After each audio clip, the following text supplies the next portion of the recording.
Welcome everyone. Welcome to today's meeting. What we'll do is we'll make introductions in a short time. Before the item begins though, we'll do some housekeeping. The fire alarm. A fire practice is not expected. If the alarm sounds, can you all present leave the building as quickly as possible by way of the nearest exit. The designated assembly point is in the public square in front of Cast, beyond the fountain, away from the civic office. If there is anybody with mobility issues, please wait in the refuge area at the top of the stairs where the emergency evacuation lift is located, and use the intercom situated to the left-hand side of the lift doors to call for assistance. No roll call will be undertaken. Thank you. I would also like to ask everyone in here to ensure that your mobile phones are switched off onto silent mode, please. If you want to just do that, 1 second. This meeting will be audio-visually recorded and will be available to view on the Council's website and YouTube channel. Can I ask all those present to use their microphones to ensure the audio can be captured? Any members of the public entering the Council chamber are accepting that their images will be retained and broadcast by the Council. Are there any public in the... No? Just the press, thank you. If any member of the public or press is intending to record or film any part of today's meeting, please ensure that this does not disturb the actual conduct of the meeting. Moving on to the agenda, item number 1, apologies for absence. I've received an apologies from Jason Charity, Councillor Charity. Any other apologies? No. Good. Item 2, to consider the extent, if any, to which the public and press are to be excluded from the meeting. Agenda item 5 is not an exempt report. However, appendices to the reports contain exempt information relating to the financial or business affairs of any particular person, including the authority holding that information, and that is as defined in paragraph 3 of part 1 of Schedule 12A of the Local Government Act 1972, as amended. Therefore, if members wish to discuss the information contained in appendices, the public and press will be excluded from the meeting whilst members deliberate in private. Members of the public and press will be invited back into the meeting after the deliberations are concluded. We intend to defer any questions that fall into this area within part 2 of the meeting, as well as any issue highlighted for part 2 during this meeting. Declarations of interest, if any, item 3. If you have an interest, please declare this and a form will need to be completed following the meeting. Please contact Christine Rothwell or Caroline Martin, who can assist you with the process. I suggest it's Caroline because Christine's poorly. Public statements. There are no public in there, so we skip that. There's no public in here. We would have given them 20 minutes for statements, up to 5 members of the public. South Yorkshire Airport City, approvals required to support the full reopening of the airport. I'd like to welcome members of the Audit Committee today, and could I please ask that officers introduce themselves? Thank you. Thank you, Chair. Damien Allen, Chief Executive. Hi, I'm Debbie Hogg and I'm the Corporate Director for Corporate Services, and I'm also the SRO for the project. Hello, Faye Tyers, Service Director for Finance and Technology and the Council's Section 151 Statutory Officer too. Thank you. Good afternoon, colleagues. Christian Foster, I'm the Strategic Lead and Programme Director for South Yorkshire Airport City. Thank you very much. I would like to ask the officers to provide a short introduction to the item, if you could. Thank you. Well, they're a bit of a sprung on us, so thank you. Thanks for the opportunity. This is, in my opinion, it's an amazing project. It'll bring great opportunities for the place of Doncaster in terms of reopening the airport. It provides enormous, as it says in the report, there's no other investment that the council will bring to achieve this level of growth, jobs and employment opportunities. increased skills in terms of high-end skills, and generally the circular economy that it brings. So this, our business case, isn't about profitability per se.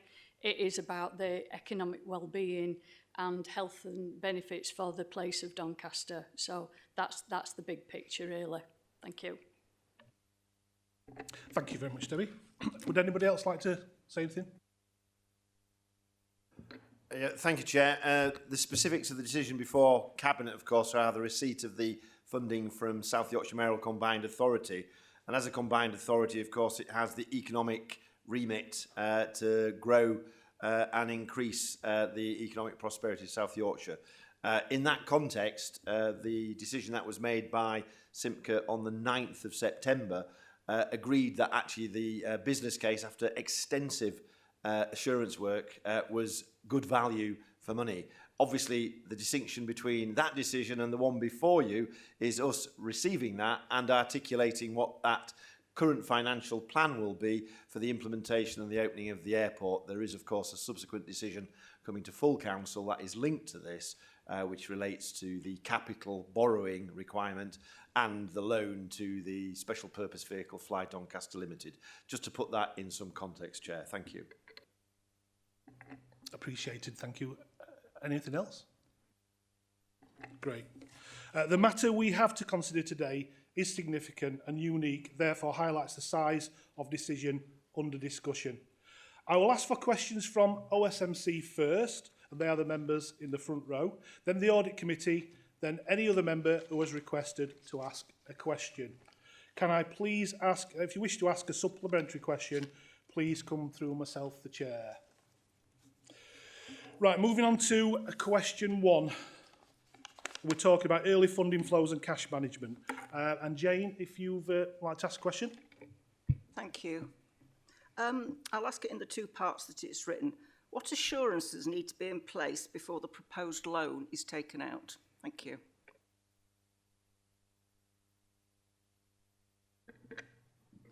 I'm assuming by proposed borrowing, we're talking about the council borrowing the money in terms of the shortfall. So I suppose really in order to get to that position, we've set out in the report what the estimated shortfall is. We need to, so one of the things we need to get finalised is the grant agreement with Simca.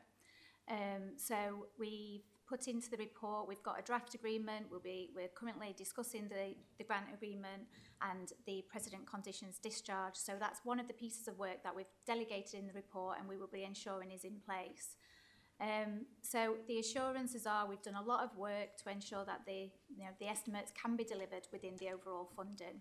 Because one of the key things is that we need to demonstrate that it can be ring-fenced within the grant funding that Simca are going to be providing us. What we can't allow is for this to kind of, impact on the general fund, and we've kind of looked at ring-fencing the cost and ring-fencing that spend.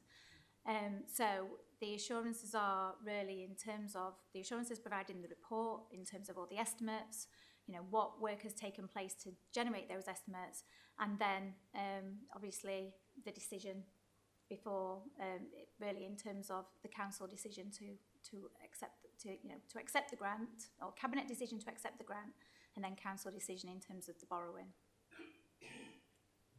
Are there sort of time restrictions on getting the grant agreements, and do we anticipate any delays?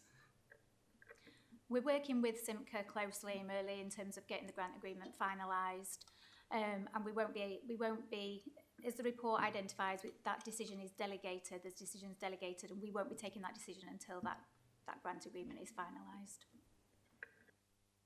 Thank you. The second part of the question, how confident are you that the initial funding flows between Simca, CDC and Fly Doncaster will be fully synchronised during the start-up and construction phases? And what contingency exists if grant receipts lag behind expenditure? Thank you. Thank you. As I said, we are working with Simca on finalising the grant agreement. We haven't finalised the payment terms, but generally we would expect it to be based on the cash flow forecast and generally grant received in advance. As detailed in the report, there is a shortfall at a point in time, and that's what we need to borrow for. So we'll need to continue to review and undertake an annual review, and if that the shortfall is greater than what we've kind of, you know, estimated in the budget, then we might need to take some more borrowing, but we need to ensure that it's overall within the overall, you know, ring-fenced amount of the grant. So we need to continue to monitor it. So I think in the report there's the profile of the loan and the loan to FDL, and what we've done is we've looked at what the costs are, where the grant is coming in, and calculated the shortfall. And it's at the point that we need to borrow for that shortfall. So if it's a bit earlier, then we might need to borrow a little bit earlier. But ideally, we've included in there the principle that we minimise spending that early year as much as possible, so that we can push back any potential borrowing. Because where we can do that, it reduces our future interest costs. Thank you. As Faye's describing, there's an interrelationship between the monies that's coming from Simca, the monies that go from CDC to Fly Doncaster. And in terms of the synchronisation, which I think is the important part of this question, the resources that are coming from Simca will be predetermined and codified and set out in that grant agreement. And they're broadly in line with the resources that have been availed through the gain share and the integrated settlement. So that in terms of confidence about resourcing, once that grant agreement has been signed, then those resources will flow. And the conversation we've had with Simca is that when they receive the funding, because they receive it from central government, it's a bit like a relay race. When they receive the funding, that they will pass that resource over to CDC. So therefore, what Faye's describing is then the more complicated part is then ensuring that there's the flow between CDC and FDL, and that I'm sure we'll talk about that much more into the scrutiny meeting. That's the part that will need the most close attention, but I wanted to provide the committee with the understanding that confidence about, once that grant agreement signed, the resources that underpinning this whole proposition will come into the council via that route, via that grant agreement. No supplementary, Councillor Kidd, thank you very much. Moving on to question 2, which is borrowing exposure and interest costs. Councillor Booth, if you'd like to ask a question. What level of borrowing do you anticipate FDL will actually need to reach full operational capability? How are repayments structured, including any early year subsidies? Thank you, Councillor Booth. Included in the report is the estimated loan for Fly Doncaster, totaling the 128 million over the first, up to that first 10-year, over the first 10-year period. The profiles in the report starts off at 14 million and then increases on the earlier years, and then slowly kind of that tapers off as, because what it's based on is the estimated income, the costs, and what, so it's included in there the initial capital and that shortfall really in terms of cash flow. So it's estimated at 128 million and the profiles in the report. We have included contingency within that, and we're proposing that of the contingency, half is held by CDC as well, really in terms of kind of providing that prudence really in terms of those estimates. So that's included in there. The report identifies EBITDA post year 9 of 230 million, and it's anticipated that that would be available to repay, to make the loan repayments, including interest. We haven't set an actual profile in terms of those repayments, but what we will be doing is, as part of the annual review, and looking at making the repayments as early as possible. There will be a loan agreement between the council and Fly Doncaster, and that will set out all the specific arrangements. The report includes a delegation to finalise that loan agreement, because we've kind of developed the principles in terms of that, what information requirements are needed, how that annual review will work, because in some years it might be that our estimates, they might need more or less, so we kind of need to be flexible in terms of how that loan is kind of drawn down, or how we have that, I think we'll probably come on to in terms of what governance will be in place really in order to manage and monitor that delivery and that kind of loan drawn down. I think that's it, yep. Any supplementary? No, thank you. We'll move on to question 3 then. This is freight-led operations and market readiness. Councillor Reid, I believe there's 2 aspects to this. Over to you. Thank you, Chair. As the Chair has said, the second half may well need to go to the second stage, and that's up to you, okay?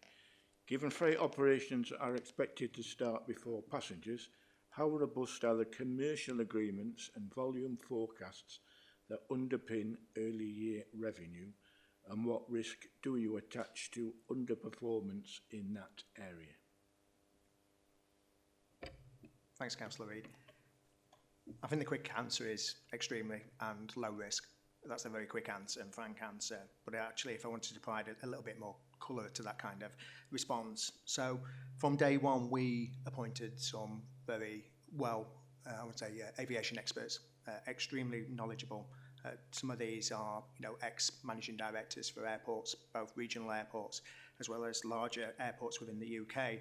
So the kind of the forecasting from a freight perspective, we're highly confident. I think if you kind of think about where we were at operating previously as an airport, so this was an airport that was operating roughly around 23,000 tonnes of freight in its heyday. So if you think kind of just before COVID 2019, and if you think just an hour down the road, you've got East Midlands doing 400,000 tonnes of freight, and they're obviously looking at expansion plans of roughly acquiring an additional 125 acres just to be able to deal with the kind of the freight and the kind of commercial position we're facing within the UK at this moment in time. So back to the kind of the initial answer is we're extremely positive around some of the companies that have presented themselves from a freight and operational freight forwarding perspective. And we're really excited about their freight proposition at the airport, recognising it's a balanced approach as well. I think the other piece, just to say, is that last week we appointed the head of cargo, and obviously the head of cargo will be supporting ourselves within the council, Fly Doncaster, as well as Munich supporting us in regards to that kind of growth strategy around that kind of cargo city proposition. Thank you. Thank you, Christian. No supplementaries. Just let my colleague in, then we'll move on to part 2 of yours, yeah? Thank you. Well-being, Debbie, you mentioned well-being, and where I'm going here with the freight, what times are we expecting these freight flights to go? I think we can assume, there seems to be a lot of it assuming, but we could expect that those to be at night. I'll wait for your response, I'm sorry. But we can expect that to be at night. So how does well-being, as you've said, is one of the drivers for this, work with people and people that live in Doncaster that may be disturbed by these night flights? Thanks, Councillor Cox. I think there's a few elements to that. Obviously, you're aware that there's a previous Section 106 agreement that determined kind of the noise levels and routes at a particular time. And obviously, beyond 10 o'clock in the evening, those kind of large freight flights that were coming into the airport clearly were coming via the northern route, so over Blackstone, rather than the southern route over Bawtry. But we also recognise that, and we'll get onto this in terms of a latter question around that airspace change process, and recognising that we need to go out and consult with the residents and businesses around those noise levels and noise routes, specifically in getting our licence and certification back. So we recognise as an airport that we need to work with the community and the businesses, and so hopefully from a health and wellbeing point of view, that's factored in our determination around those kind of level of flights that come in. I think the other thing is, clearly this was an airport that was operational since 2005, the size of aircraft, obviously the revolution that's taking place in the UK industry at this moment in time, a lot of the kind of the aircraft that have been built by Boeing and Airbus are very much more in that kind of environmentally friendly category, and hopefully in terms of technological advances, the kind of flights that are coming into the airport are a lot less noisier If you think, for instance, one of the world's largest freight places, the Antonov, used to come in here as obviously with 4 engines, it was extremely loud and for residents. So hopefully it's that kind of balanced approach, but obviously we have to consult with the kind of the general public, and that's what's key to this. Thanks. Still waiting for where wellbeing thing is, but I'm sure that would come with consultation. At what point does that consultation get triggered? Because obviously you're having the communication with the companies that want to come in, and I'm assuming I'm going to hear the word commercially sensitive at some point, but they're going to want to come in. It needs to expand to make the money. There's going to be traffic movements moving cargo backwards and forwards to motorway and everything else. How does that all fit together? Because the consultation isn't happening, but the funding is potentially being drawn down that would trigger everything moving forward.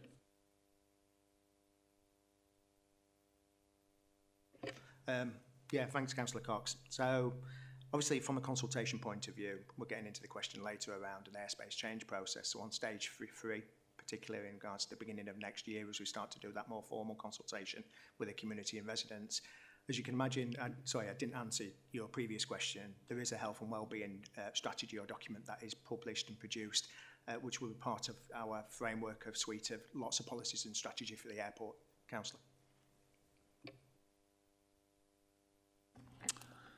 Thank you. Part B. Oh, sorry. My apologies. Sorry, I just wanted to come back on terms of, because as part of the opening remarks, I was more talking about the business case and that holistic position that we're taking on behalf of Doncaster as well as South Yorkshire. So it's that wider, I get where you're at in terms of the impact locally.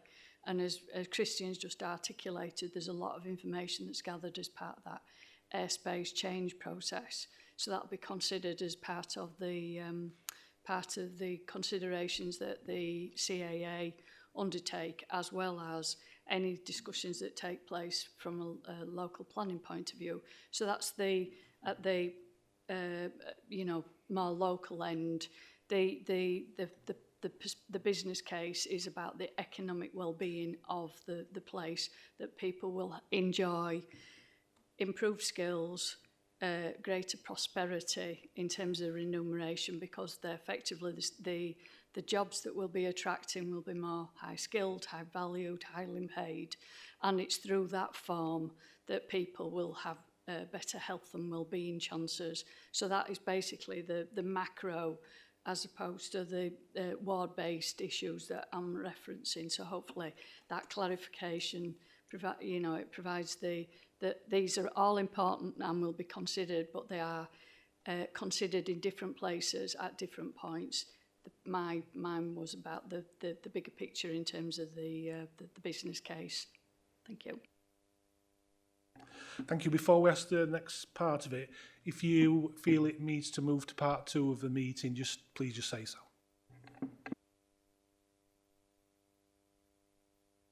Sorry, David. No, sorry, Chair. And actually, I'm probably being a bit cheeky asking a rhetorical question of my colleague. But I think the premise of Councillor Cox's question was around the impact of night flights on health and well-being in the immediate vicinity, or indeed flight paths to and from the airport. It was really just a question for clarification, Christian, because obviously the trajectory for passenger numbers is over a period of time, and the assumption would be that any freight presumably would be occupying free daytime slots as a preference to nighttime flying. Yeah, thanks, Damien. Obviously, it all depends on regards to the freight forwarders. Certain freight forwarders operate in different markets. Some of those, as you can imagine, the Chinese market, the UAE market, the American market. So times slightly differ dependent on the kind of the freight forwarder. But traditionally, as you know, from a freight perspective, as you rightly pointed out, Councillor Cox, the reason why, in terms of freight flights via an evening is because obviously it doesn't disrupt the kind of the commercial proposition. So what we recognise is there's going to be a balanced approach, but I think predominantly a lot of the freight will be by the evening. Yeah, thanks, David. I've learnt my lesson. Faye, have you got anything? Thank you. No worries. Councillor Reid. Hi, yeah, just to back up what the Chair has just said, you've got that second half in front of you, which basically is about cargo flights down to the company, the cargo, the routes and the amount. Does that need to move to the second half? Thank you. Okay. Thank you. We'll No know that. Yep. No supplementaries from Thank you. We'll know that and then move on.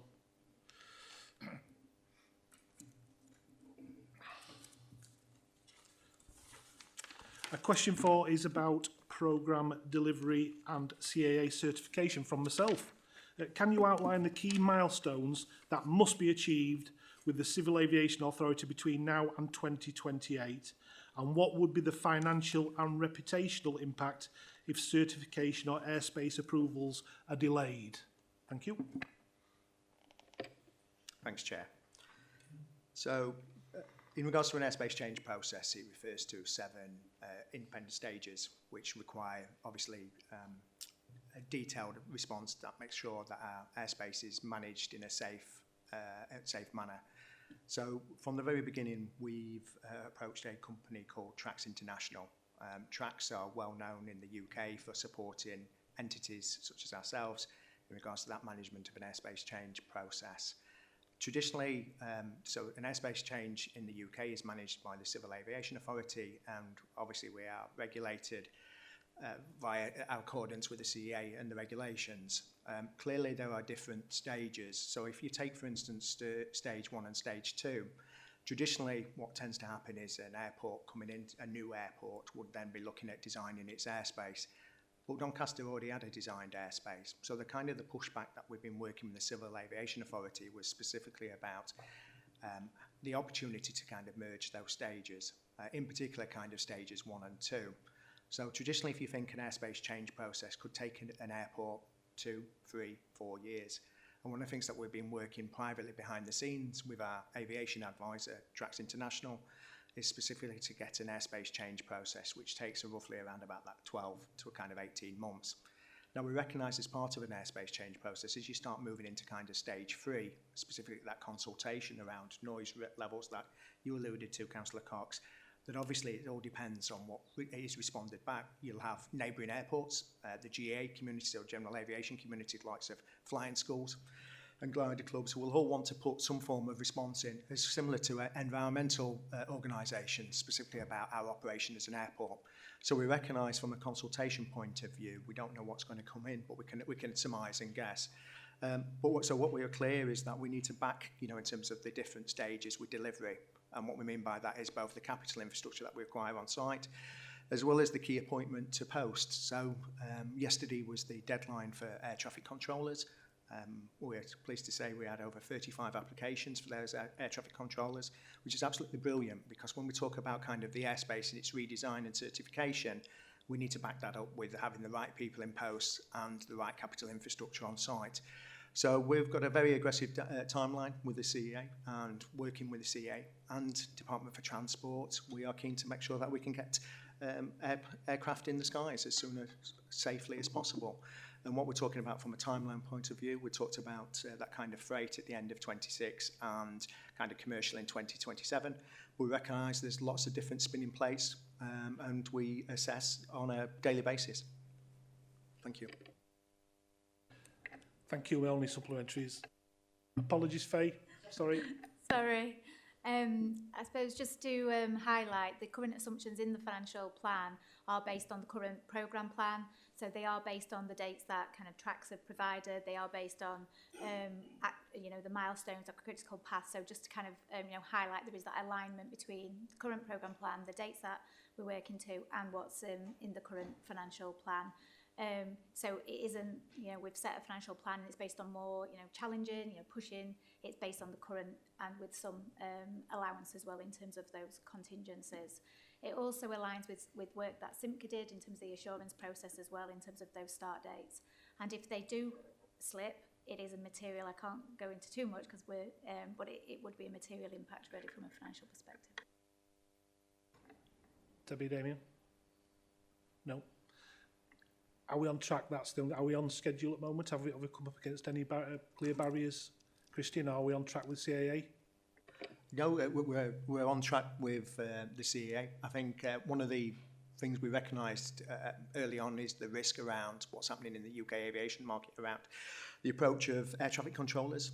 We refer to them as kind of unicorns, and we recognise we may struggle to get ATCOs and senior ATCOs, and obviously having 35 obviously to apply for the ATCO position is extremely fantastic for us as an airport. It shows you, in terms of the great team that we're building on site, what the great asset we have on site, and so at the moment we're managing those risks, and that was one which was significant, and pleased to say we're in a good position.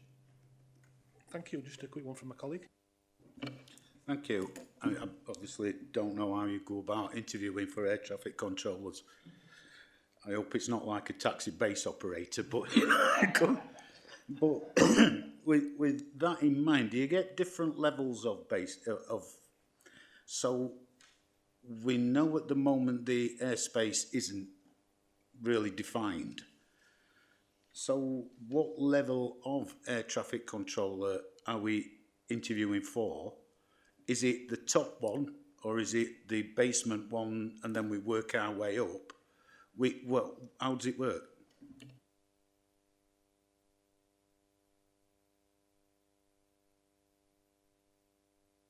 The structure, I would like us to talk a little bit about the structure, because that's what you're asking, and it's quite a good question in terms of, but I'd rather, because we've developed a proposition, I'd rather if we can talk about that on part of the closed session, if that's okay. I'll make a note. Thank you very much. We'll come back to that. Nothing more from anyone? No, good. Right, we'll move on to question number 5. Cost control and early losses. Councillor Jackson, please. Thank you, Chair. What measures are in place to monitor and cap operational losses through the first 10 years of operation? And how will CDC ensure that these losses do not exceed the modelled assumptions and affect the general fund position? I'm going to kick this question off, thank you.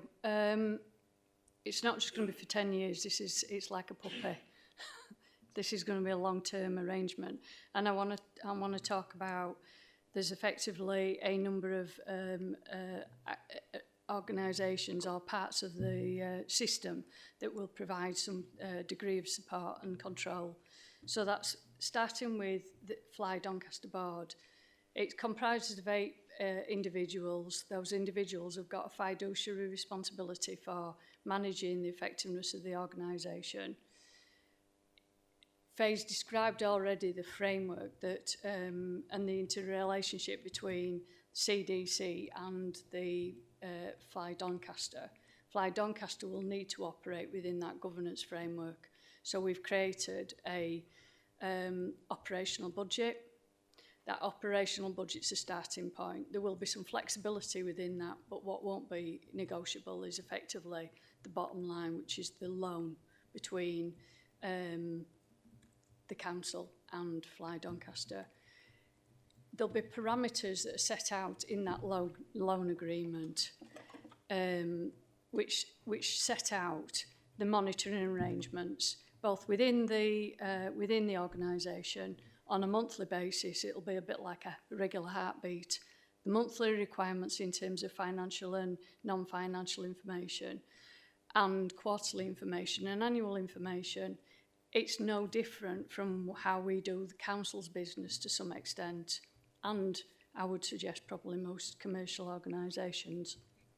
So that's the first. What happens within the organisation, FDL, how then that relationship between FDL providing that information, holding the CDC, then holding that organisation to account, because it'll effectively be like a client arrangement.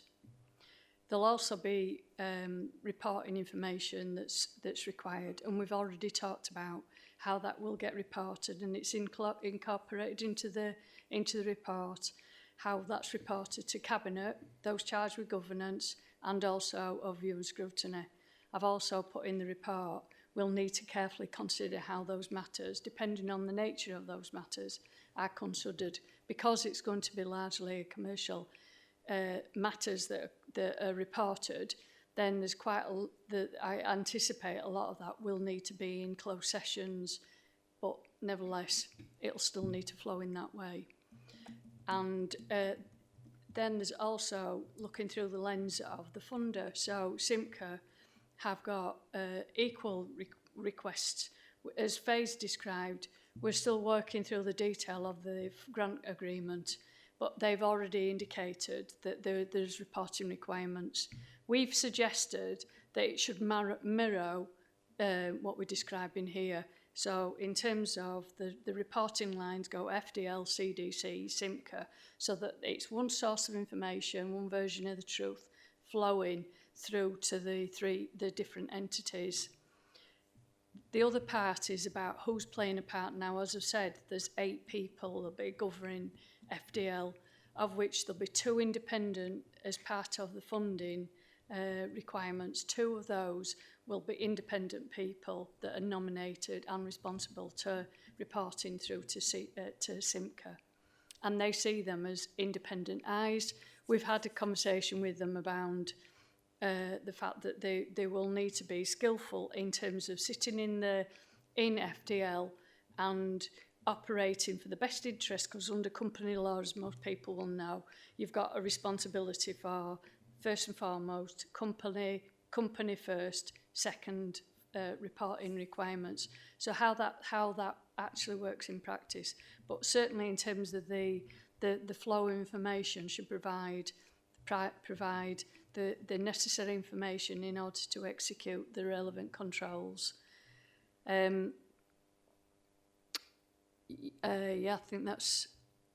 think they were the points I wanted to say. Thank you.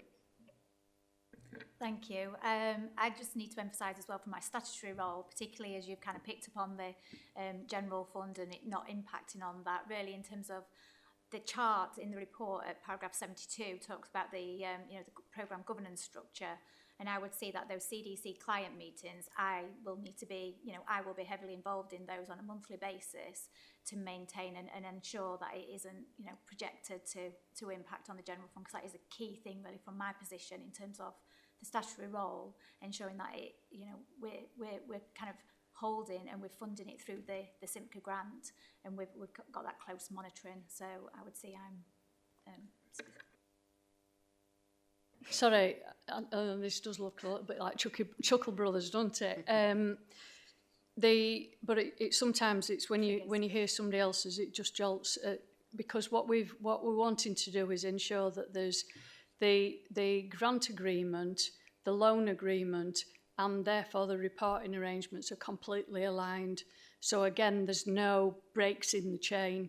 People are super clear from get-go what's needed, when it's needed, when what form it will take, and then that information can that there's remedies really around if that information isn't provided, etc. But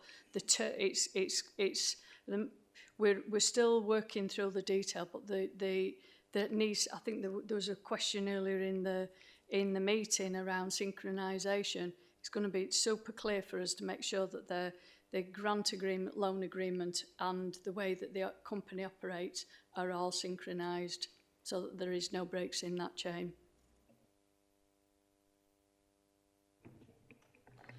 Just check with any supplementary, Frank? No, thank you, Chair.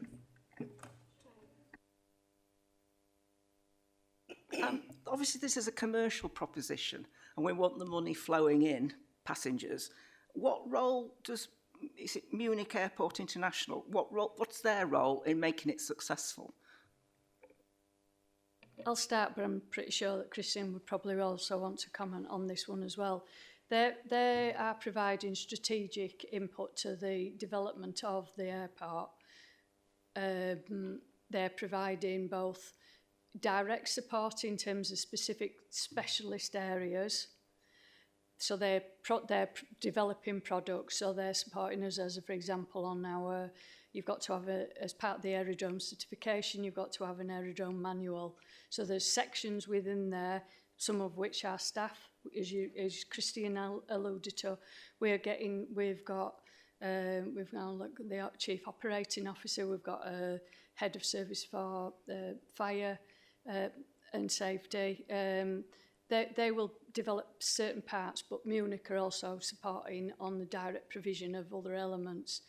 And they've also got programme management support, so they're providing that overview, making sure that the programme of work that because we've used the programme in order to create the operational budget, which is also then informs the loan agreement. So all these things are interlinked. They've quality assured our delivery plan for the next 24 years, so that they're providing a number of lenses really.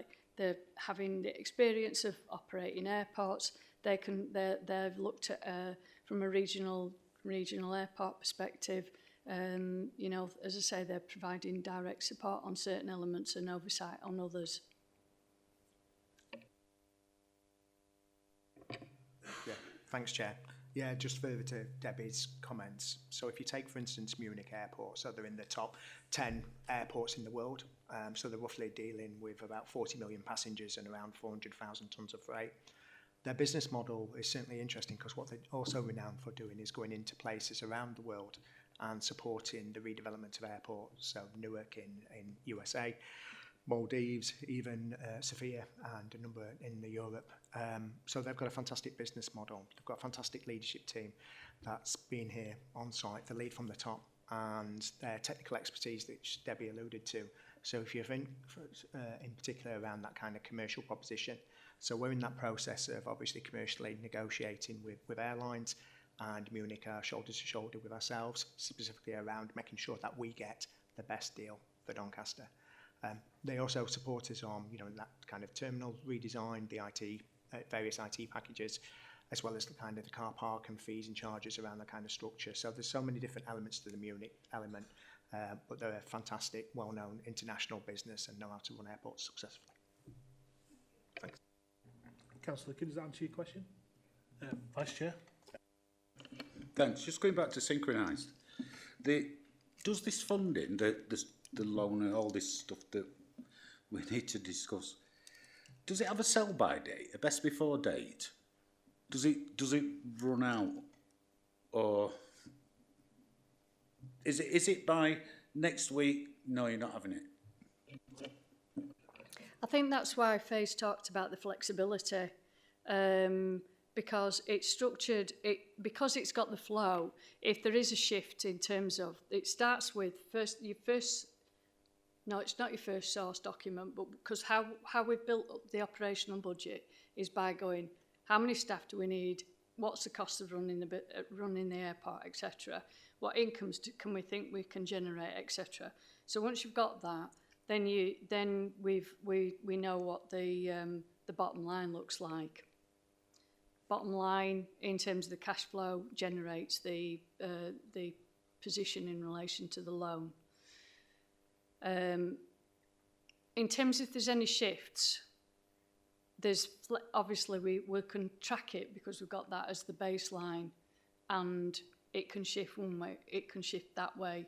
You know, to the, you know, if there is a delay in any of the expenditure, or if there's any underspends or overspends, then there's some degree of flexibility because we're basing it on.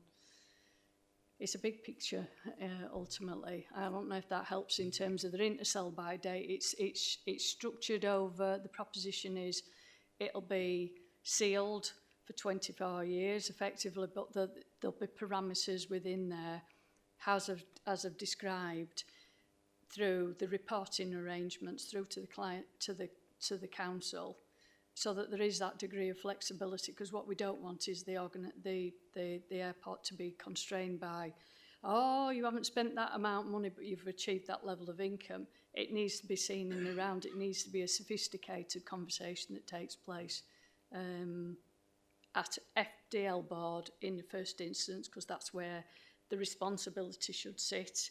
You know, we're going to have a number of people who have got commercial and aviation experience sat around that table. That's where the first control exists. The second will be within the client. So the loan should be a secondary stopback measure once the first one's been exploited to its maximum potential. Just to seek some clarification, Councillor Cox, were you talking about the core funding from Simca? Is there a due-by date on that? And that obviously links to the funding agreement that we've referenced earlier. Sorry, yeah, the grant agreement. So at the point at which we get the grant agreement sealed, yeah, it's done. That's it. The money is transferred to us on that payment mechanism that we've just talked about, where there's an annual contribution. The point at which we don't need any more of that money. So, for instance, the discussion that we've just had around the gearing between the loan and the commercial operation of the airport, then actually that means that we can seek to put less of that gain share funding in. And I know that's been a particular question. In fact, I think it might even have been raised in the media. A particular question in terms of this local authority cannot commit to funding any activity unless it has a secure source of funding. Yeah, in this case, it's the Simca funding, yeah, together with the loan, which provides the upfront element because the capital cost is front-loaded, yeah, to the Fly Doncaster company. What it doesn't do is dictate that actually you have to use it all on that purpose, because that is subject to the commercial operation of the airport and the degree to which it draws an income from other sources. But we would not be acting in our statutory duty if we were to suggest that at this point, I tell you what, there might be some income from here, there might be some income from there, so we'll only actually borrow this amount. Yeah? So we have to be very clear about the source of funding and the element of that funding that we would convey in terms of a commitment against this particular use. That doesn't mean that ultimately it's all dispensed for that purpose. Just want to clarify that, because I did read something in one of the media outlets that seemed to suggest that it was a commitment forever. Thanks for that clarity. What percentage of slippage is there within these? Because we are hearing a lot of estimates, and I'm not, yeah. Oh, everything at this point in time is obviously up in air. But what percentage slippage is acceptable? I think just coming back to, in terms of the grant funding, so as you say, in terms of we're finalising the grant agreement, the funding was set out in the Simca report. It showed the breakdown of all the funding, and the biggest proportion is the gain share funding, isn't it, really, in terms of that amount that's kind of cumulative to date that we've kind of not spent previously, and then that future 5.3. So the grant agreement and finalising that is important, and also simply continuing to receive that grant is important as well in terms of the overall project. So the grant funding is profiled based on the current information in terms of how Simca are going to receive that, and then as Debbie explained, then that will flow to the council. And what we've kind of got is, and this is where it kind of leads on to that borrowing approval, is where there's a difference between what we've estimated Fly Doncaster require in those early years versus the grant, then we will be looking to borrow within for that shortfall. But ensuring that we're managing all those costs within the overall grant envelope. So where there is interest costs, they are met from that grant funding as well.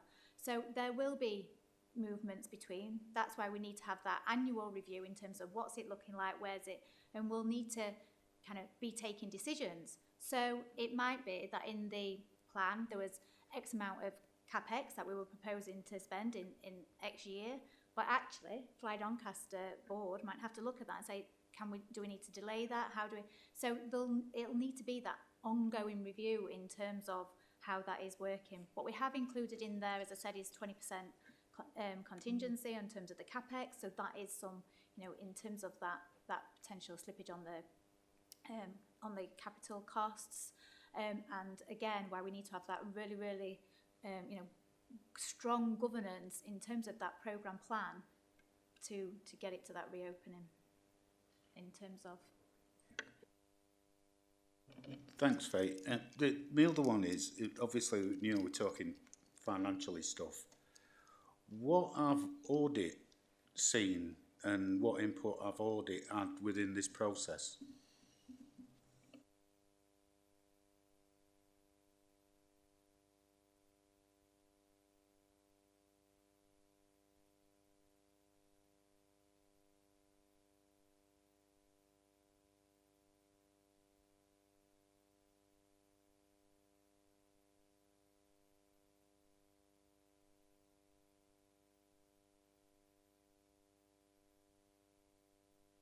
No problem.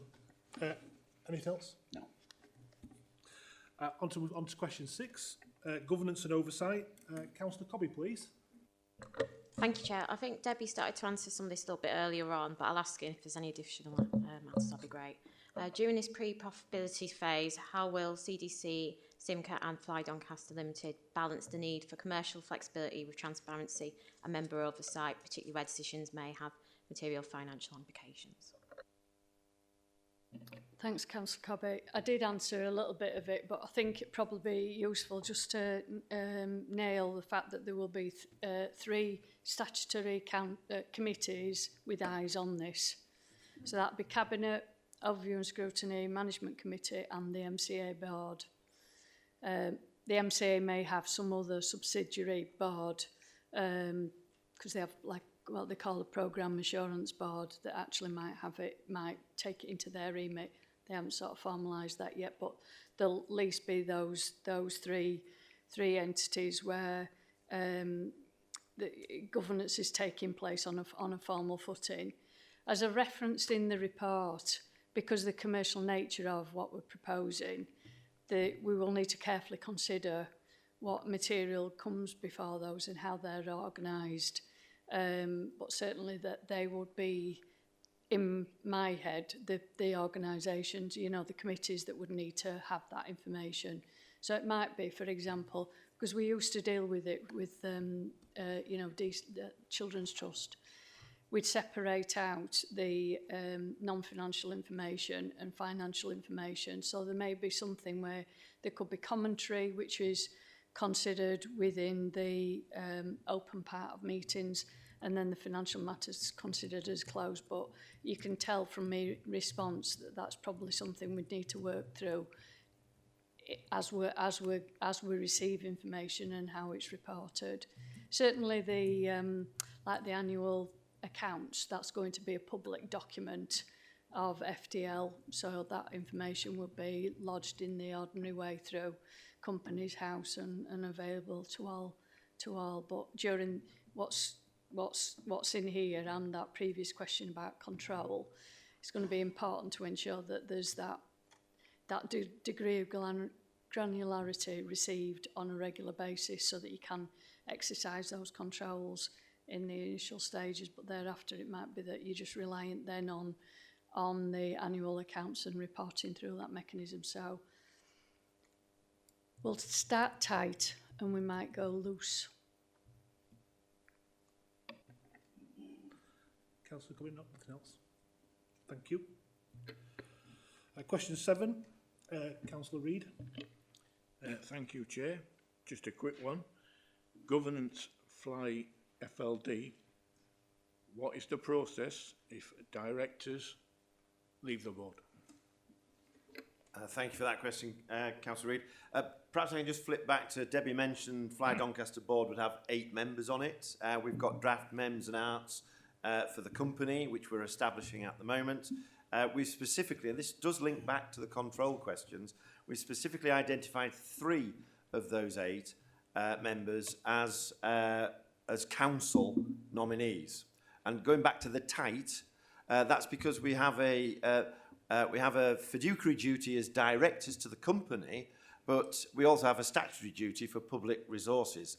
And obviously, another point that Faye made earlier, as the statutory Section 151 officer, she's arm's length from that in terms of being able to separate those duties physically in making her judgments around any impacts on the general fund. So I just want to make that sort of separation of duties clear.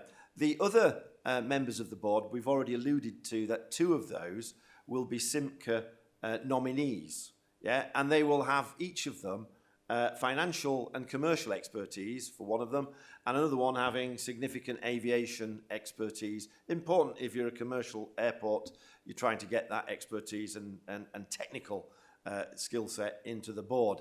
The other 3 are termed as independent members, yeah, one of which will be the chair. All 3 of those, it will be the responsibility of the council to search, identify and confirm their membership. Again, that's important because then the bulk of the board is actually council or council nominated or council appointed.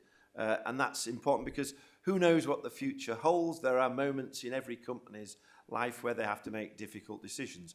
Coming back to the how do they leave? I'm really pleased you got the sort of the half empty side. We haven't even filled it yet, but it does equally apply. Each one of those board members will have, and these are standard sort of company terms, will have a 5-year duration.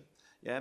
So if for some reason anybody, I hesitate to suggest it, passes away or resigns, or their substantive post they resign, because these aren't individuals, these are nominations by the council, then it's for the council to fill those posts for the residual amount of time of the remaining 5-year period. Okay? Having said all of that, because it is a company wholly owned by the council can exercise its desire, if it so wished, for whatever reason.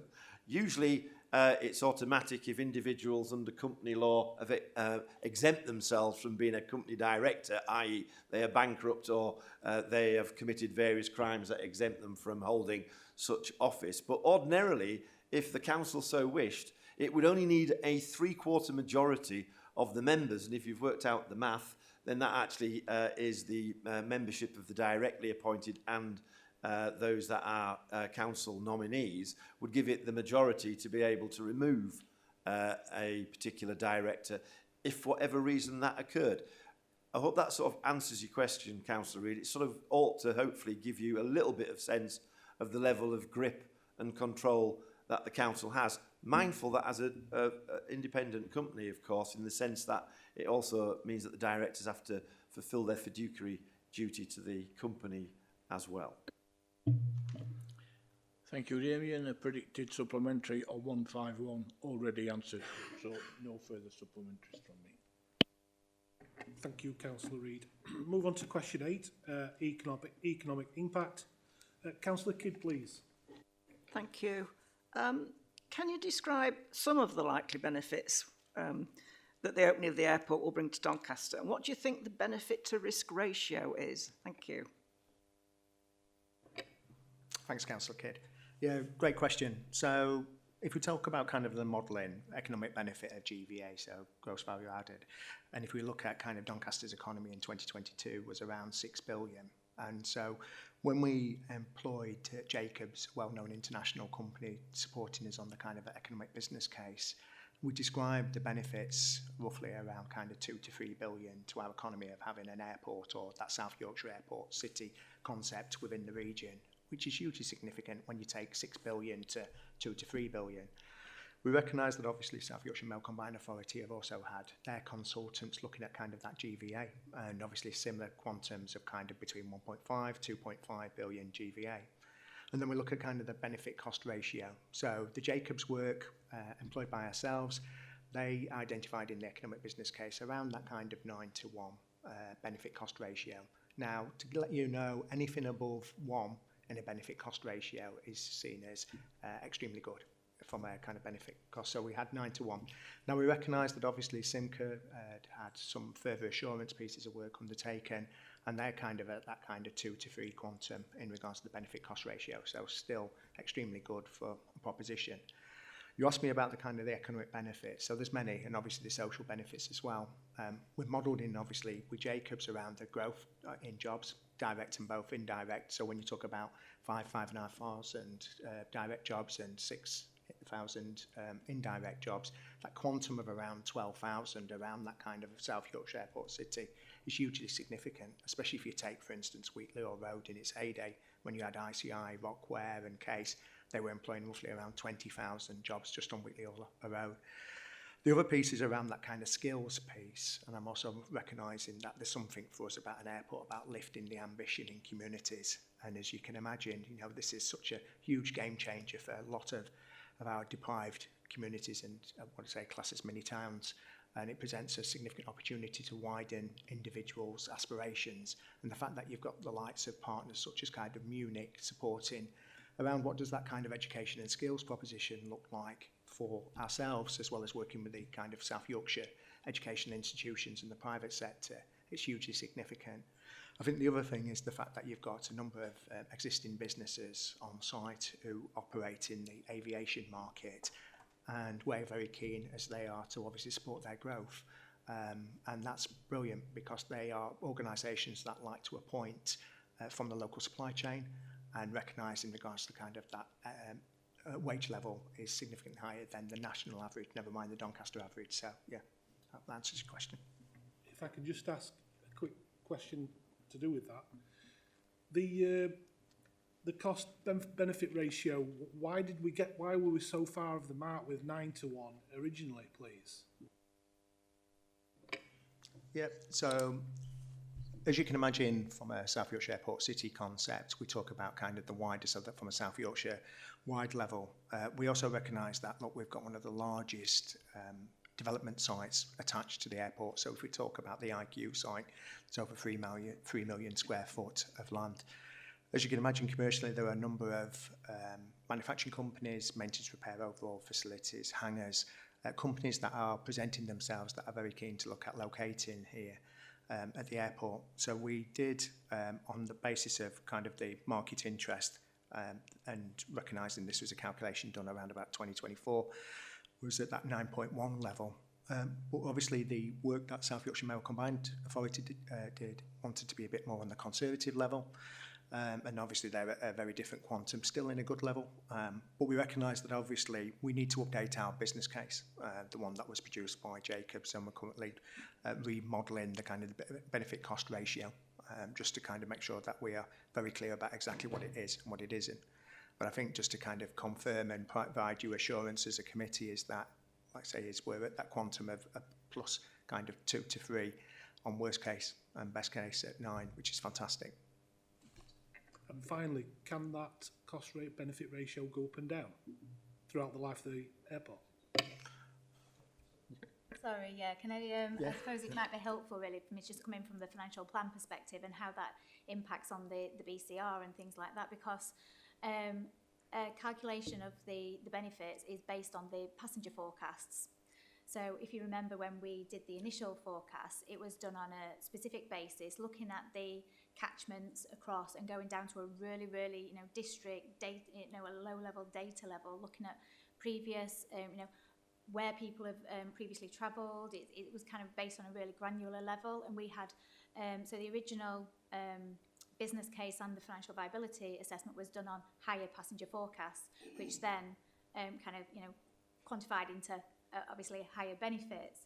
Now, as part of the assurance, we have the passenger forecasts have been done on a slightly different methodology, and the ones that we've kind of included in our current financial plan are the lower, to be prudent. So in terms of, so that impacts on the benefits. So if the passengers are higher, then the benefits will obviously increase, also linked to the cost as well. So it kind of, the overall benefit cost ratio takes into account the cost as well. So we are, as Christian said, we are going to do some work to have a look at the jobs and look at the passenger forecasts and how that then equates. That makes sense, David. Yes, actually, Faye's answered most of what I want to say. Just a bit of context around sort of benefit cost ratio. As Christian's already outlined, a figure above 1 is seen as good value. Above 1.5, it's very good value. Equally, if it's below 0, of course, it's not. And just to give some scope, SIMCA, obviously, the programme review board that we were just talking about, has a number of programmes. Each one of those will have gone through the Treasury's Green Book assessment. They put that out to an independent assessor, and they look at the economic business case. And it does depend upon what assumptions you put in and what variables and other factors. So a business case of a business case that has a BCR of 9 is incredibly high. It's rare that you would get anything more than that, and I've mentioned this, usually road schemes, because they often get to maximise and utilise the benefit fairly quickly, are much higher. But if you just contrast that, say, within the tram, which was I think it was 1.63 was the business case and the BCR for that, and the bus franchising, I think, was slightly lower than that. So those are the sorts of quanta. And the piece of work, without going, obviously it's subject to some sort of commercial sensitivity in the pack that came out of SIMCA on the 9th, But the process that they went through was a desktop exercise where they modelled a variety of different assumptions. So what they gave was a range, yeah, depending upon which assumptions you take into account. The rationale behind that, as Faye's already pointed out, is it's illustrative, just as the business case in November 24 was illustrative. The reality, which is the financial case that we've been talking about, is what you actually need to model your BCR on, which is what we're doing, and we're fairly confident that we're going to be in the zone. Thanks for clarifying that. Councillor Kidd? The next question is ensuring how jobs go to local people, particularly in the high-paid employment. Thank you. Yeah, it's a really good question, Councillor Kidd. I think from day one we've been very clear around creating a skills and aviation partnership, an employment partnership, and that's made up of the educational institutions all based in South Yorkshire, so the universities, the colleges, as well as a number of other direct employers and some of the kind of private sector organisations that are in the aviation world, specifically in our region, the likes of 2XL, Redline, hybrid air vehicles, and companies that are wanting to look at locating into the region as well. So I think we were very clear from day one that it'd be a missed opportunity if we weren't looking at kind of that connection and routes for individuals that have either never been immersed in an aviation world to individuals who have worked previously at DSA. So one of the things that we wanted to do is to make sure that we build, that kind of system that presents, the best opportunities for our residents. And one of that is very much, firstly, obviously, about that skills offer. And secondly, kind of some of the kind of core values of us as a Fly Doncaster around that kind of buy local. And we're very keen to look at where practically possible that obviously we employ the right individuals, but we also look at employing local individuals. So we're hopefully kind of getting that balance from day one. A few more points. We've used our own local recruitment process and we've turned that round in the council. We're getting far more reach in relation to the number of applicants. We'll probably talk about that as part of Q2, quality and finance and performance reporting. So it's got more reach and more coverage. We've used in local things like Christian uses LinkedIn.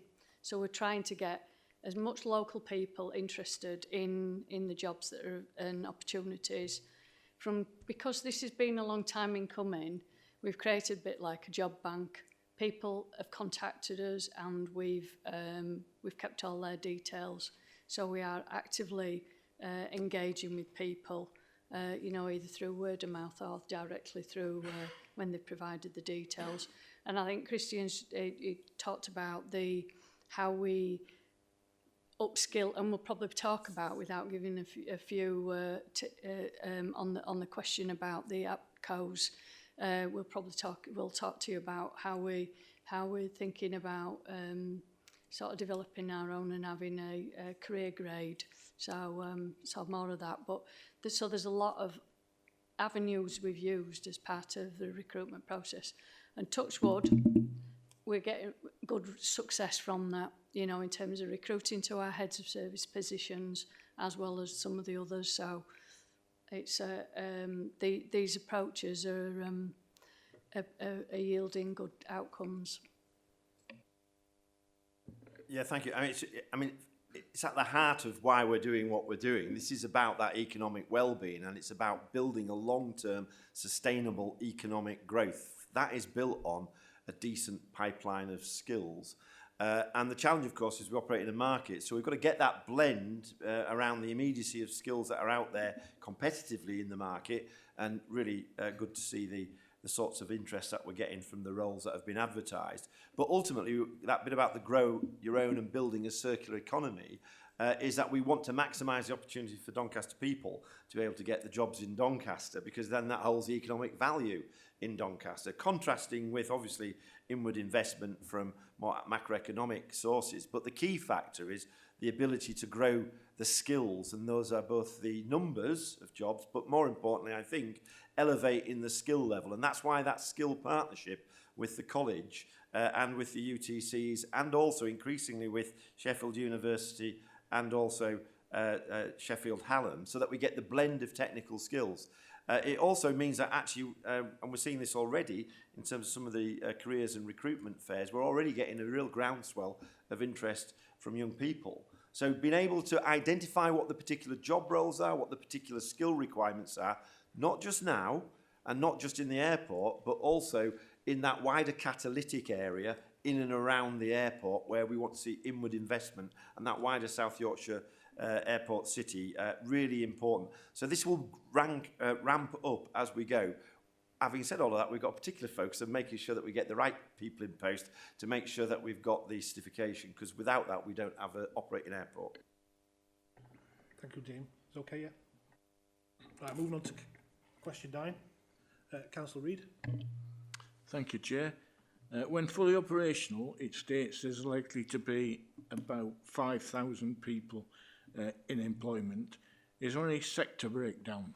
What I don't mean by that is numbers, but you see on some documents it simply says airside, landside, terminal side. Do you have a set category of where you would align each group of people to? Happy to receive that by email if it's a long list.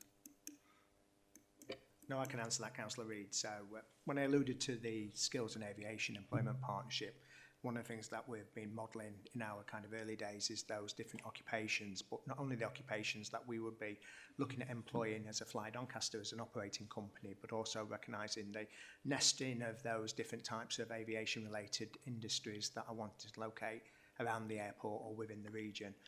So we'd roughly estimated around about kind of 41 different occupations, which we're more than happy to circulate. Yeah. No supplementaries for me. Thank you, Councillor Reid. Question 10. Question 10, Councillor Hollyworth. Thank you. Thank you, Chair. Would you be looking at putting on transport for new staff if they haven't got a car, and possibly pick up passengers as well? I noticed that when I was in Edinburgh, they used to have like a loop. Well, they still have got a loop bus, and I thought it was quite good actually. Or something like a park and ride that people can use. Thank you. Yeah, thanks, Councillor. It's a really good question. Obviously, when the airport was operational previously, you had the bus services obviously operating. So I think it was the 57A, 57C and the X6, which was obviously recognising there are residents that are working from the airport that were wider than just obviously from a Doncaster perspective. I think, getting into the kind of the Sheffield hub. We also recognised this was an airport that individuals would take taxis into the site or more sustainable routes. I think one of the things that we are very clear about is that kind of access strategy and making sure that we work with the operators around the kind of the flight times, but also in those work shift times as well, to make sure that we have a service or services that match kind of our expectations. So it's obviously where lots of conversations being had behind the scenes, and we continue to make sure that we can look at the different routes in which individuals as well as passengers and customers can access the site. There is obviously an opportunity as part of bus franchising, and I know this meeting's not about that, but they're looking at routes, because we know that the routes that currently exist at the moment aren't necessarily, the world's moved on since some of those routes were created. So as part of this early engagement, Simca are looking at the utilisation. They're doing some engagement in the next month or so about the nature of buses, and then in due course they'll be looking at buses, and I would hope that the airport will be part of that consideration about routes that are required and are sustainable in the future. So there's another way of, it doesn't have to be just the here and now, but it could be that we remodel it for the future as well. Yeah, Debbie stole most of my thunder, Chair. It's not an uncommon characteristic. But at the Bus Services Improvement Programme, which is a fund that went to Simca under the current Enhanced Bus Partnership with the commercial partners, led to 5 new routes at the beginning of this year, one of which is to the airport. And as Debbie points out, one of the key challenges around the current bus network is it tends to have a very city-centric, because that's where the depots are, when actually one of the key requirements for public transport is to connect people into work and places of work, which don't always require a trip into the city centre to come out, because that's not convenient or indeed timely. So one of the pressing points for us in the in the surface access strategy linked to bus franchising, which will be from 2027, is that there is an appropriate shift in the network so that it meets where people want to go in terms of the employment opportunities. Yeah, Damien, you referred yesterday about the slowness of rail, and so has Debbie. Rail also brings a very good interface with bringing employers in, as well as the public, in my opinion. Yeah, absolutely. And in that surface access strategy, that was part of the Simca, one of the key pieces of assurance. It identified two key infrastructure requirements for the future development of the airport, some of which were previously in the planning. And obviously you'll be familiar with originally the East Coast spur. There is still a facility in terms of the local plan for that access into the airport at some point in the future. But more latterly, just before the closure of the airport under the previous owners, there was a proposal for a Lincoln Loop line. That is still identified in the surface access strategy as a requirement, as a point-to-point requirement, because that's what modern airports want, and that's what the business case for that, or the initial outline submission, identified in terms of the form of that rail link. And the second, probably more pressing key requirement is the improvements to Junction 3 in terms of the sort of rotational challenges that we have there to improve the flow of traffic off the M18. And that is a proposal which I know the Mayor is very much pressing as part of the current TCR funding allocation, which Simca already have in their coffers. Thanks, Damien. Thank you, Chair. And just to finish off on that, what you've just said there, Damien, the freight aspect of it, the dissemination of freight that comes into Doncaster, there's a good chance for a bottleneck there of distributing it. How soon will that infrastructure have to be in place to avoid that bottleneck, because it'll strangle freight, won't it? I need to take you back to we're starting from a standing start, but we're starting on a template that we know that gets the potential up to 1.4 million passengers. Yep. Our trajectory is less than that for the first 10 years, at which point we'll be into positive EBITDA. The challenge, of course, is as well as those passenger numbers by definition increasing, the number of passenger transport movements to the airport also increases. But if you're also ratcheting up freight, and bearing in mind we built together with the private sector and Simca at the time, the Great Yorkshire Way, that was primarily to create a logistics hub at that point, and also a link to the iPort in terms of rail. And one of the key things that we want to get is integrated freight. Yeah, because obviously, depending on where that's going, we've got, I think it's 46 minutes from the iPort to Immingham, either way in terms of sort of sea to rail. But equally, we want to get it on onto the logistics hubs that we've got at the moment. So absolutely critical.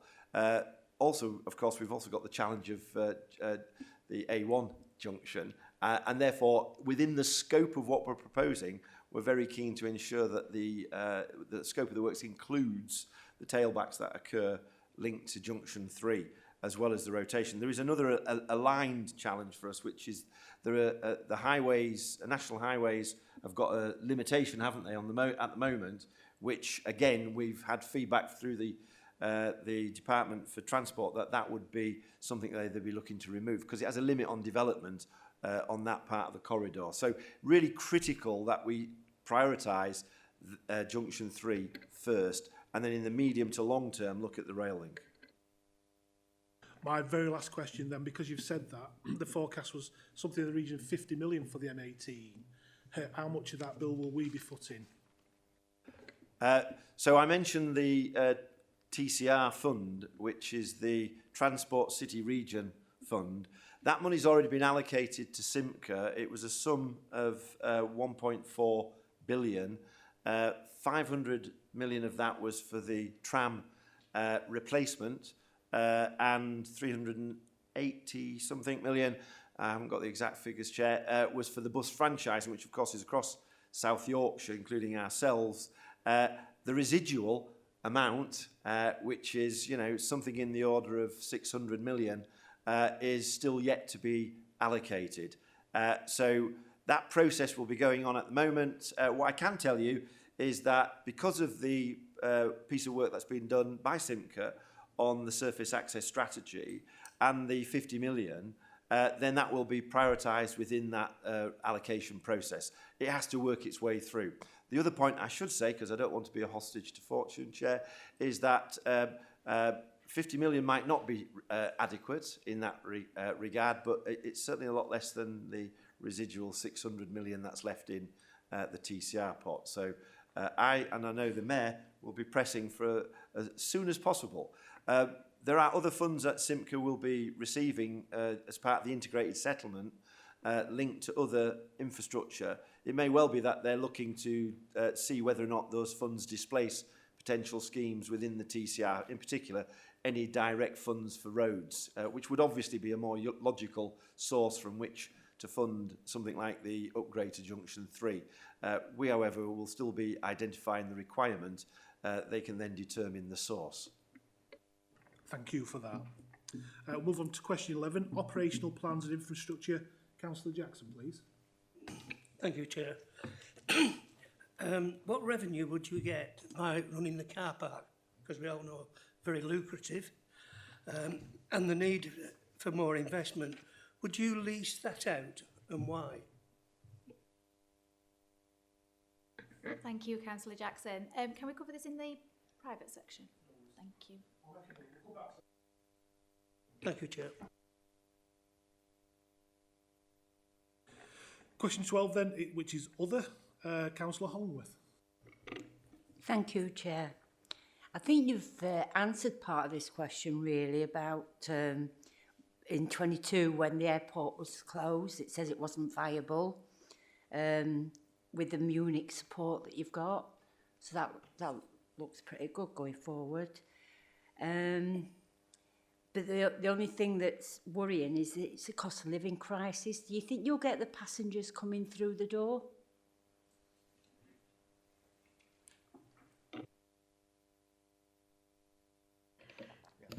I'll just open it. You can obviously see my colleagues chomping at the bit to come in on this one. I think we've looked at this all the way around in terms of passengers and freight. We, as Faye indicated, we started with the business case and we were looking at from a much wider geographical area in terms of where passengers might come from in terms of making that shift in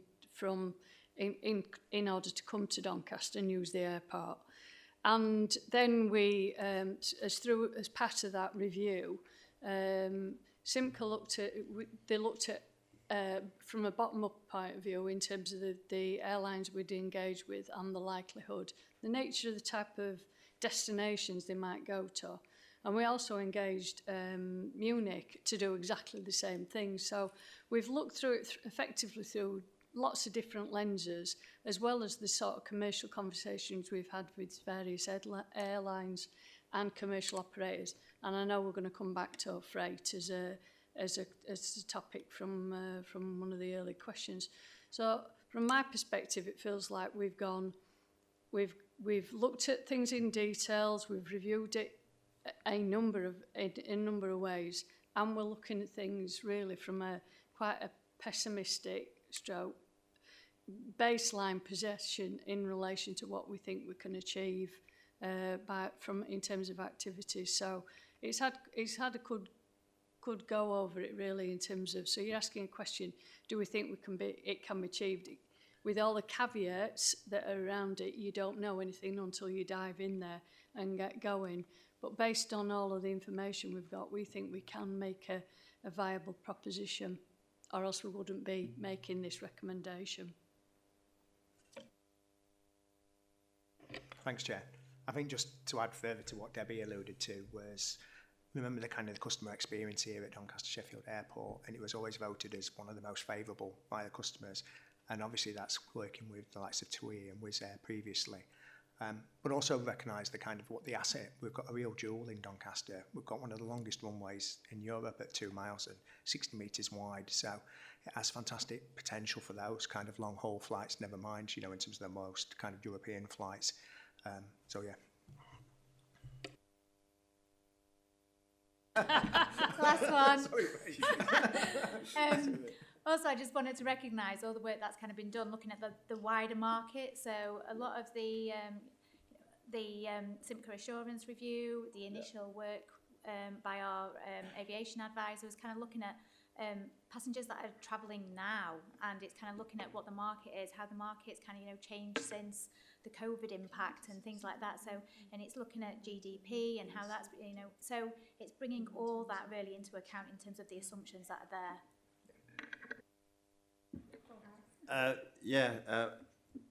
Let me just say a little bit about the wider market. And obviously the government have invested heavily in expansion of airports in the southeast, and that is largely because they're bound by existing policy from 2018, where, I mean, it was a bit of an oxymoron calling it a regional airport strategy when it was the only region was the southeast. What that has demonstrated is growth, but of course it makes it even more London-centric and even more challenging and increasing of costs. So there is an overall growth in passenger numbers per se, and because there is often a challenge that is presented back when you say you're going to reopen the airport, well, it must be displacement from existing airports. Well, undoubtedly there will be, because people have a choice to determine where they go, but that fundamentally depends on what the nature of the routes are, and obviously that is determined by the sort of commercial rationale around why you would want to fly from there, and that comes down to the route planning and the airline locations, and that is where critically our partnership with Munich Airport, when they go to the route planning conferences and argue and articulate, they know best what's likely to fly from Doncaster in the UK and European market. So it's really important, I think, that, you know, if we were doing this before COVID, then legitimately I think there would have been some challenge around, well, where's the market going? But, you know, and, you know, just like mortgages, they do go up and they do go down, but at the moment there is some fairly robust forecasting for the market in general. The second point, I think, is it an investable proposition? Yeah. Well, if you look at other regional airports, and bearing in mind there isn't a single proposition for a reopened airport. In fact, there hasn't been a single proposition anywhere where there's been a reopened airport within the time frame that we're talking about, where you have, if you look at the development costs, so building a new airport is not a viable proposition on a regional basis. Acquiring one, which I think is probably another indicator of whether or not it's a feasible proposition. If you look at, for instance, I think it's the Ontario Pension Fund, I might be corrected on that, but they've just acquired 2 Scottish airports, for instance. They're much, much smaller. In fact, sometimes their flights are subsidised as a result of that by the Scottish government. So there is an interest in airport investment. The challenge, of course, is, you know, as I've indicated previously in this chamber, the public sector often ends up being the investor of first resort, because it ends up de-risking at the front end. And then, as we've pointed out in that financial profile, when you get to positive EBITDA, there'll be a queue of people wanting to come and make propositions when actually they haven't taken the hard miles that we've taken. Yeah. So it's a really, I think there's never been a better time to do this. And coming back to, you know, would we be advising you otherwise? If the information that was in Simca's extensive assurance indicated this was not feasible or financially viable, we would not be making this proposition to full council or indeed to cabinet and scrutiny. Thank you for that. So, anything further, Councillor Holworth?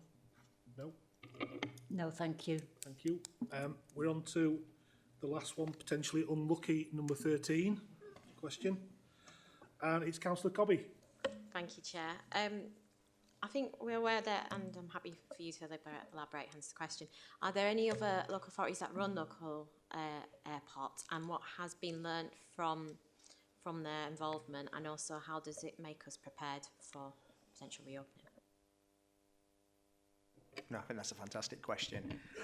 I think some great examples in the UK. If you take, for instance, Luton as a prime example, I think they're operating roughly around 16 million passengers, and obviously they've got fantastic aspiration to achieve up to a kind of 30 million passengers, such as their kind of growth. You can see how that's the financial model of the Luton operation is paying dividends of money returning back into the local economy and obviously supporting local services. So it's a fantastic example. They're also leading around kind of their net zero ambitions around that kind of 2030, 2050 mark. There are other airports, Newquay's another prime example, and similar to kind of Cardiff under the Welsh authorities, where obviously clearly you can see, you know, airports not only just look at kind of traditionally operating as an airport, providing kind of what your class is bucket and spade, but also looking at kind of that development potential. And I think when you talk about kind of the learning from us as an airport, one of the things that was key was recognising this is a South Yorkshire Airport City vision. We have fantastic land holdings. So in regards to kind of the investment zone that's attached to the airport, so what we refer to as DSA 04, so that's 126 acres of prime airside land, ripe for development, similar to kind of with Peel's additional 3 million square foot of development land, all with outline planning permission. So when we talk about kind of going forward, we recognise that some of these airports, the likes of Luton and Cardiff and Newquay, and even, you know, Manchester Airport Group are highly successful for a reason, and it's a cocktail of many things. And we want to try and pick the best from those. And obviously, we are aviation advisors. Some of those have worked at those airports that I've mentioned, have been in very senior positions, and obviously advising us as a council. Yes. So hopefully, in regards to what we're trying to deliver at the South Yorkshire Airport City, we have that blended approach of attracting freight, attracting airlines, attracting private jets and general aviation, but also recognising that there is a bit of a revolution around green aviation travel as well. So yeah, hopefully that answers your question. Yeah, thanks, Chair. I mean, I think it's fair to say that most regional airports started out underneath the ownership of a local authority. And there's a trajectory over time, a variable depending upon where it happens to be, around it making a commercial proposition or not, at which point obviously the private sector become interested at that juncture. Currently we're the only sub-region in the whole of Europe that doesn't have a regional airport. And we know from International Connectivity Transport for the North did a report about 3 years ago, which identified the loss of trade by not having that international connectivity. And you know, one of the big pressures at the moment is the trading deficit that we've got, and that doesn't happen unless you trade goods. And for that, I mean, there are other things as well in terms of cutting the red tape, but having the opportunity both to import and export locally creates a wider logistics hub. Good example, we know that Woodlands, who are a major company in Doncaster, they're based along the Great Yorkshire Way. A third of their freight had to go onto the road at Stansted to be then transported up. So if you just look at what the overhead and the cost of that is, as well as the other concomitant impacts, then you can start to see why having a direct trading hub in terms of freight facility, never mind the other elements of passenger-related flight, but you know, it also creates what's called an ecosystemic effect, which is where those catalytic jobs come from, where others want to cluster in and around that, not just the logistics, but some of those high-end advanced manufacturing and aviation-related jobs. And in particular, we're keen to curate that ecosystem so that the nature of the inward investment is consistent with that type of activity. So whether it's a mechanical repairs operation on the DSA 04, where we know there's a lot of companies that are interested in that, or whether it's actually looking at the provision of sustainable aviation fuel through a fuel farm, where I think, you'll correct me if I'm wrong, but I think there's got to be, is it a 10% mix of sustainable aviation fuel within 10 years? For that, you've got to then be in a premium where, one, you've got the right formulation, and two, you've got the right storage, and that then gives you an advantage. So these are all elements that make up the added value around the growth beyond just the airport operations. Thank you, Damien. Councillor Cobby, any supplementary? No, thank you very much. Well, we've come to the end of the audit, the OSMC questions, and what we're going to do is now include our... Did you have your hand up then? Oh, you're scratching your head, sorry. I'm really fine-tuned now to seeing someone's hand go up. I'm homing in on it now. So what we'll do is move on to the audit questions. I hope our audit committee members don't mind, the first audit question is going to come from OSMC, because it's the one we deferred for earlier on. Over to yourself, Councillor Cox. No.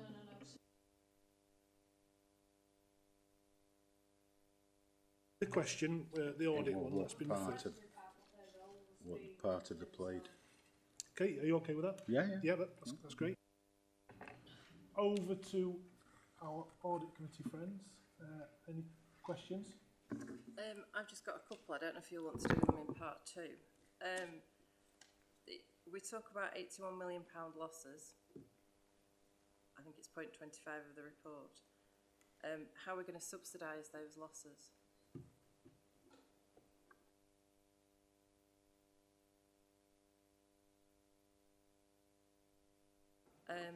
The second one I've got is, it talks about governance. Point 30, it says the report recognises that significant risks remain. Some of these risks are critical and require resolution. And then point 32 goes on to say, the report recommends the approval of funding for the project subject to a number of conditions designed to address residual commercial issues and support the project's redevelopment. Can we talk through those risks? We can do it in two parts if that's okay, because the first part, there's a section within the report that sets out what we think are the risks associated with the project and the mitigating arrangements. So I'm hoping that that's sufficient to we've tried to consider in broad terms what the key risks are for the project and how we go about managing those. And the specifics in relation to the contractual requirements, so the grant agreement, if we can cover under private, if that's okay, because that was covered under private in relation to the Simca decision. Thank you. You want to make? If I can just make a comment, really. I mean, audit, obviously, are here, but they haven't had access to some information that we've had access to. Let me just be clear, all members have access to the documentation that is linked to this report that you're scrutinising. Yeah, it's supervised because of the commercial sensitivity of that information, but all members, individual members, we'll deal with the question around, does audit have a role in terms of scrutinising this decision subject to part two, if that's okay, Chair? I do, thank you for that, but I do find it odd if we're taking these questions into part two. Obviously we're audit in the room with information that they haven't seen. You know, asking a question from the public agenda surely can be answered in public. Chair, as you know, and the Vice Chair knows, because he was present, there's a pre-briefing to which audit members were invited where we identified and shared and walked through the appendices that are in the report. Happy to talk to that again in part two, Chair. No issues. So we are... Any more questions from audit? Yeah, good afternoon. In relation to the interest on the loan payment, what happens with the interest? Has any account been taken for that and what the interest, you know, the interest that's generated and where that will be spent? Is this the interest cost to CDC, or are you thinking from the perspective of Fly Doncaster? From the perspective of Fly Doncaster and the loan that Fly Doncaster will be having. Can we cover this as part of the private if it's more in relation to Fly Doncaster? I will make a note of that. Just the same question again, Councillor Cowell, but in part two, yeah? Is that no problem, yeah?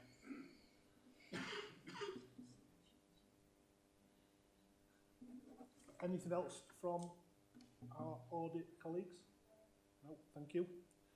I think we've covered now all the part one questions, really. So, yeah, we can move on to a part two process. So, some word. Oh, thank you very much. Yeah. Okay.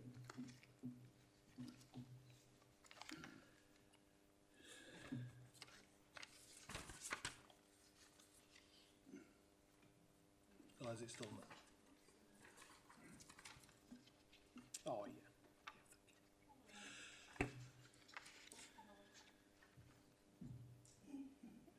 yeah. What I'll state is, in accordance with council procedure rules, I would like to ask the public and press and non-OSMC members to leave the meeting during any deliberations and will be brought back into the meeting once they've concluded. Is this agreed? Just for clarity, is that including? Yeah, it's including audit. We've clarified that. Including audit as well. It's okay.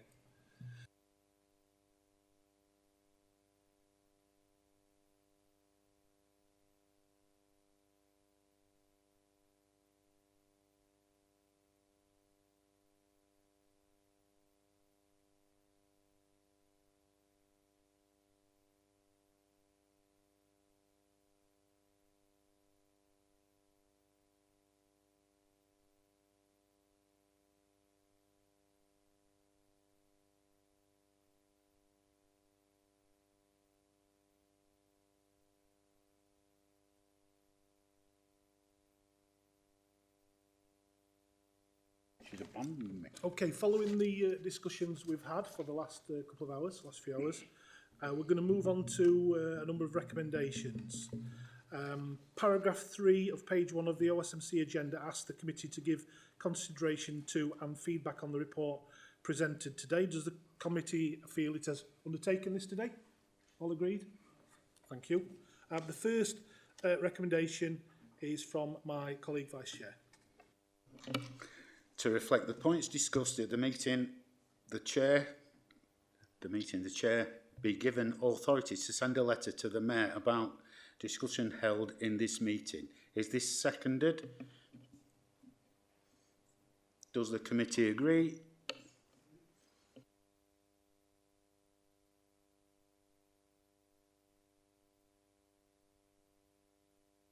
Thank you. Now on to recommendation 2. Recommendation 2, once again, the Vice Chair will propose. Addressing Scrutiny's role going forward, OSMC wishes to ask the established scrutiny panels to assist in providing number of accountability by addressing issues to be agreed through the overview and scrutiny work plan. It's okay. Is that seconded? Different seconder, please. Thank you. Is that agreed? The committee agreed.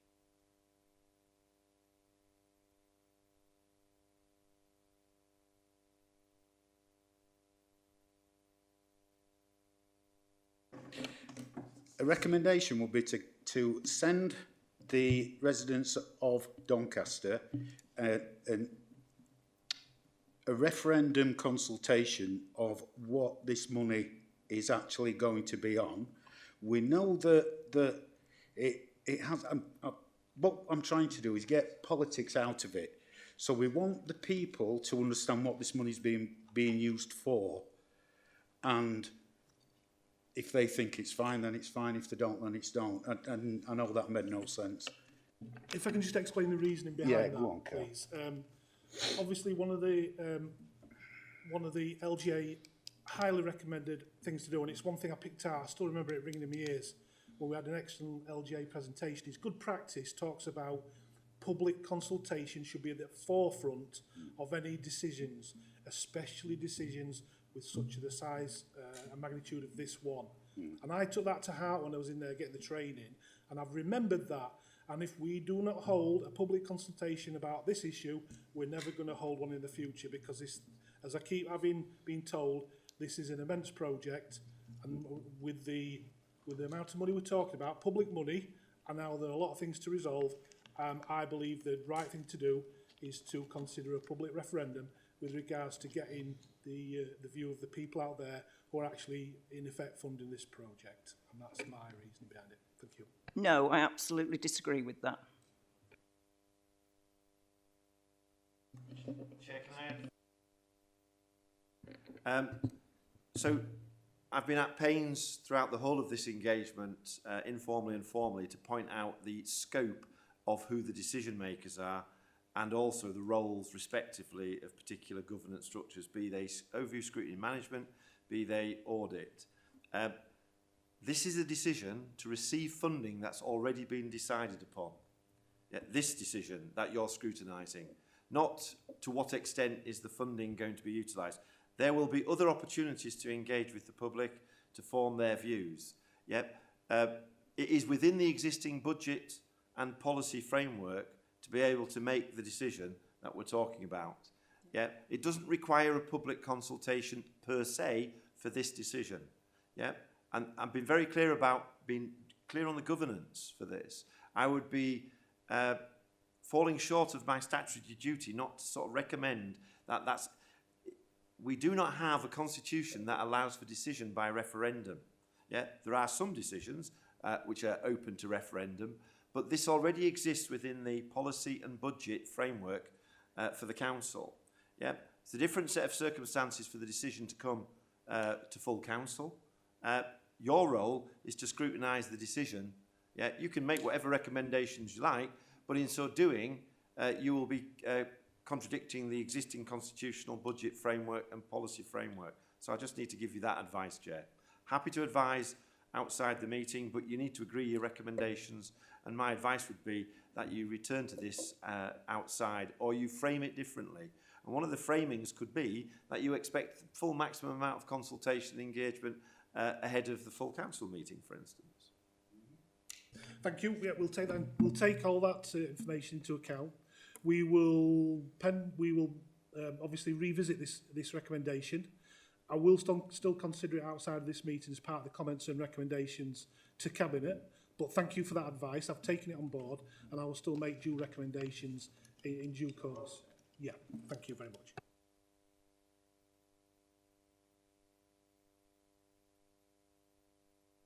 Obviously, we'll take this away. The two recommendations that have already been agreed on, they're covered. The third one is to agree that I will go away from this meeting, have further discussions discussing the advice that's been given by the Chief Exec, and then I'll make a recommendation from that. All of those who are in agreement that should happen, please, do you agree with it? Who's proposing it? Well, can someone propose, please? And I'll do it properly. Frank proposing, seconder. Thank you very much. Yeah. Okay. Thank you very much. Are there any other recommendations from the committee? Thank you. We'll now close the meeting. If there are no further recommendations, I will close the meeting and thank everyone for attending. Thank you for showing such stamina.